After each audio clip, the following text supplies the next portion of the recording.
Berita Sumsel 24 jam hari ini. Kondisi jalan di Simpang Kabu penghubung Kecamatan Nibung dan Rupit, Kabupaten Musirawas Utara, sejak 3 bulan terakhir mengalami kerusakan yang cukup parah. Akibatnya banyak pengendara kecelakaan saat melintasi jalan ini. Kerusakan jalan disinyalir karena banyaknya pengendara bermuatan besar yang melewati jalan tersebut. Berikut cuplikannya. Diduga akibat sering dilalui kendaraan bermuatan besar, Jalan Simpang Kabu, tepatnya di Rompok Sungai Gulo, Kabupaten Musirawas Utara, mengalami kerusakan yang cukup parah. Jalan penghubung Kecamatan Nibung dan Kecamatan Rupit menjadi akses penting bagi warga untuk beraktivitas di luar desa. Kerusakan jalan ini juga membuat pengendara roda 2 maupun 4 harus ekstra hati-hati. Terlebih saat musim hujan, pengendara banyak mengalami kecelakaan akibat lubang jalan yang terlalu dalam. Chandra, salah seorang warga Rompok Sungai Gulo, mengatakan kondisi jalan mengalami kerusakan yang parah sejak 3 bulan terakhir. Dia mengaku banyak pengendara yang mengeluhkan kondisi jalan yang rusak, karena beberapa di antaranya juga mengalami kecelakaan. Untuk itulah, dia berharap agar ada upaya perbaikan karena kalau terus dibiarkan jalan itu akan semakin parah.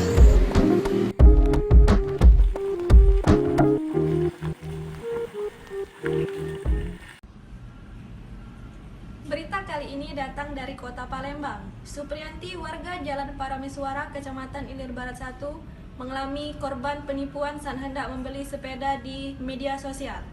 Setelah mentransfer uang sebesar 2 juta rupiah, penjual langsung memblokir akun korban.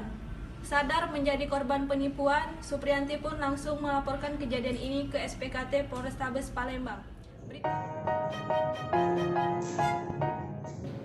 Niat hati ingin membelikan sepeda gunung merek Polygon Xtrada 5 dengan harga miring, Supriyati, warga Jalan Parameswara, Kecamatan Ilir Barat 1 Palembang, menjadi korban penipuan.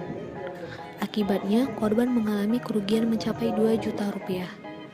Atas kejadian itu, korban melaporkan kejadian tersebut ke SPKT Polrestabes Palembang. Itu ada apa namanya? Ada iklan, Iya. ada Polygon Xtrada 5. Di situ tertera 5 juta sama nomor HP-nya, nomor WA-nya di situ. Iya, terus? Saya hubungi kan nomor WA.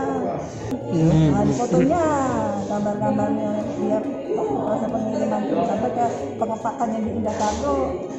Nah, sudah itu dikasih kirim ke saya kan gambar-gambar itu kan. Nah, itu dia minta transfer Berapa kita transfer, Bu? 2 juta. 2 juta ya? Nah, Itu barang dari mana katanya, Bu? katanya dari Tangerang. Dari Tangerang ya? Cuma saya lihat iklan tuh Palembang. Menurut korban, kejadian berawal saat ia melihat iklan di marketplace Facebook. Kemudian Supriyanti menghubungi pelaku untuk menanyakan kebenaran iklan sepeda tersebut. Selanjutnya, korban mentransfer uang sebesar 2 juta rupiah ke rekening pelaku. Keesokan harinya, korban ditelepon seseorang yang mengaku dari Indah Cargo meminta sejumlah uang dengan alasan asuransi barang. Korban mulai curiga sudah menjadi korban penipuan dan mengecek akun milik pelaku. Setelah dicek, akun milik korban diblokir pelaku. Atas kejadian ini, korban mengalami kerugian uang sebesar 2 juta rupiah. Babinsa di jajaran Koramil 03 Pelaju kembali mendistribusikan sembako dari alumni Akabri tahun 1989. Pendistribusian kali ini diberikan kepada warga Kecamatan Pelaju dan Seberang Ulu 2. Dalam pembagian sembako, sebanyak 70 paket diberikan kepada warga prasejahtera yang terdampak COVID-19. Berikut cuplikannya. Sebagai upaya dalam meringankan beban warga prasejahtera yang terdampak COVID-19, Babinsa di jajaran Koramil 03 Pelaju bersama Babin Kaptibmas membagikan bantuan sembako dari alumni Akabri 1989. Pembagian sembako ini diberikan kepada warga prasejahtera yang ada di Kecamatan Pelaju dan Seberang Ulu 2. Dalam pembagian ini diharapkan bisa meringankan beban warga dalam memenuhi kebutuhan sehari-hari.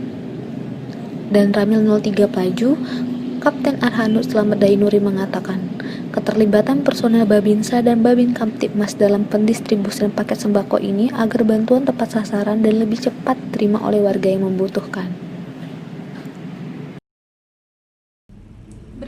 hadir kali ini datang dari Kabupaten Empak Lawang.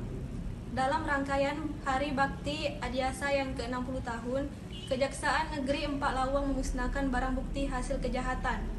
Pemusnahan barang bukti merupakan hasil tindak pidana yang sudah berkekuatan hukum tetap. Pemusnahan tersebut disaksikan langsung Bupati Empak Lawang dilaksanakan di depan halaman kantor Kejari Empak Lawang. Berikut cuplikannya. Dalam rangkaian Hari Bakti Adiaksa yang ke-60 tahun, Kejaksaan Negeri Empak Lawang memusnahkan barang bukti perkara kasus tindak pidana yang sudah mendapat putusan yang berkekuatan hukum tetap. Di halaman depan kantor Kejari Empak Lawang, Kamis 16 Juli, Kejari Empak Lawang Ronaldwin mengatakan pemusnahan ini barang bukti terdiri dari narkoba jenis sabu dengan berat keseluruhan 77,243 gram, ganja seberat 1,153 gram, 22 batang ganja dengan berat 523,29 gram, dan 14 buah bibit ganja dalam pot. Kemudian, barang bukti sempira dan mesui sebanyak 4 perkara, 2 sempira laras panjang, 1 laras pendek, dan 1 butir selongsong amunisi. Sementara itu, Bupati Empak Lawang yang juga ikut hadir dalam kegiatan pemusnahan mengapresiasi kinerja Kejaksaan Empak Lawang. Dan dirinya berharap ke depan kasus-kasus tindak pidana dan narkotika lebih menurun dari tahun ini. Demikianlah Sumsel 24 jam hari ini. Saya Sri Devi, sampai ketemu lagi.